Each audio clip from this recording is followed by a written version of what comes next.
भारताला स्मार्ट मीटरची नाही तर स्मार्ट शिक्षकांची गरज आहे, स्मार्ट पुस्तकांची गरज आहे, असं बोलणारे आम आदमी पक्षाचे राघव चड्डा ह्यासारख्या दिग्गज माणसावर आज उघड उघड अन्याय करण्यात येत आहे. तुम्ही जोपर्यंत म्हणजे राघव चड्डा साधारण गोरगरीब जनतेचे नॉर्मल प्रश्न उचलून राज्यभवनात उचलून धरून लोक म्हणजे थोडक्यात त्याच्यावरती बोलणारे, त्यांच्यावरती आज ही वेळ आणतात ही राजकारणी. म्हणजे किती नीच प्रवृत्तीची लोक असतात ही तुम्ही बघा मित्रांनो.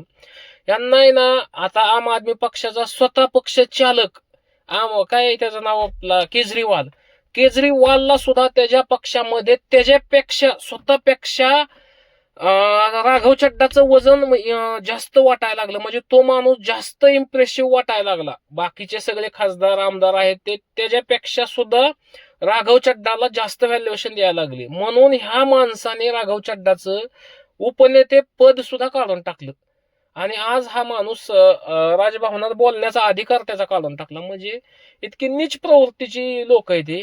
आम आदमी पक्षाचा पक्षप्रमुख अरविंद केजरीवालनी सुद्धा आणि तुम्ही थोडक्यात सरकारच्या आणि ह्या सिस्टीमच्या विरोधात आवाज उठवणाऱ्या माणसावर इतक्या मोठ्या लेवलला आणि इतक्या खालच्या लेवलला बी अन्याय होतो हे तुम्ही राघव चड्डाच्या बाबतीत आज बघितलं आपण.